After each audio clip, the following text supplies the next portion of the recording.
마가는 예수님의 12제자도 아니었고 예수님 곁에서 많은 시간을 보낸 인물도 아니었습니다. 그러나 그는 최초의 복음서인 마가복음을 기록했습니다. 바울과 바나바의 1차 전도 여행의 동역자로 나섰지만 도중에 되돌아감으로 인해 그 후에는 바울과 함께하지 못했습니다. 이처럼 마가는 처음에는 미성숙하여 흔들리고 실패하고 돌아서기도 했습니다. 하지만 그는 훗날 바울에게 인정받는 믿음의 사람이 되었습니다. 이 변화는 단순한 인간적 성숙이 아니라 복음의 능력이 그의 내면을 새롭게 빚어낸 영적 성숙의 결과였습니다. 마가는 마가복음의 첫 구절을 이렇게 기록했습니다. 하나님의 아들 예수 그리스도의 복음의 시작이라. 이 첫 문장은 마가의 심장과 같았습니다. 그는 예수님의 생애와 말씀을 전해 듣고 내면을 복음으로 채워나갔습니다. 그 채움은 그를 변화시키는 내적 에너지로 작용했습니다. 그의 기록은 군더더기 없이 단순합니다. 그는 복음서를 쓰면서 이론이 아닌 복음의 본질로 채웠습니다. 마가복음 곳곳에 반복되는 곧이라는 단어는 그의 내면이 얼마나 복음의 긴급성과 생동감으로 충만했는지 보여줍니다. 마가는 복음의 중심을 예수님의 섬김으로 보았습니다. 인자가 온 것은 섬김을 받으려 함이 아니라 도리어 섬기려 하고 자기 목숨을 많은 사람의 대속물로 주려 함이니라. 이 말씀은 마가복음 전체를 여는 열쇠와 같습니다. 예수님은 아버지께 받은 사명과 사랑으로 자신을 채우셨고 그 충만함은 섬김으로 흘러갔습니다. 예수님은 사람들에게 섬김을 받으려 하지 않으셨습니다. 오히려 자신을 비우시고 낮추셨습니다. 예수님의 비우심은 십자가의 순종으로 이어졌고 이를 통해 인류 구원이 이루어졌습니다.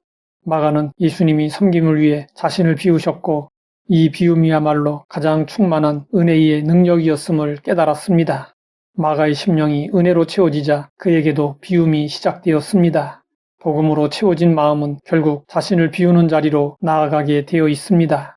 채움이 깊어질수록 비움은 억지나 의무가 아니라 자연스러운 순종이 됩니다. 그는 자신의 자존심을 비우고 실패를 받아들여야 했습니다. 바울에게 인정받지 못하고 버림받은 상처도 내려놓아야 했습니다. 비움은 자신을 다시 세우기 위해 불필요한 짐을 내려놓는 과정입니다. 마가는 그 과정을 걸어갔습니다. 누군가에게 버림받았던 기억도 사명을 감당하지 못해 돌아섰던 연약함도 복음 앞에서 정직하게 비워졌습니다. 비워낼 때마다 더 깊은 은혜를 누리게 되는데 이 누림은 환경이나 성공이 주는 기쁨이 아니라 하나님이 나를 사용하신다는 영광에서 비롯된 것입니다. 그리고 그 비움 속에서 새로운 만남이 이루어졌습니다. 하나님은 마가에게 베드로를 스승으로 붙여주셨습니다. 베드로는 한때 예수님을 3번씩이나 부인했던 사람이었습니다. 마가는 그 베드로의 회복 이야기를 누구보다 가까이서 들었고 베드로는 1차 전도여행 당시 마가의 실패를 이해해 주었습니다. 실패해본 사람끼리는 서로의 상처를 알아봅니다. 베드로의 회복은 마가에게 위로가 되었고 마가의 연약함은 베드로에게 공감이 되었습니다. 마가는 베드로 곁에서 예수님에 대한 생생한 증언을 들었습니다. 마가복음이 베드로의 복음이라고 불리는 이유가 여기에 있습니다.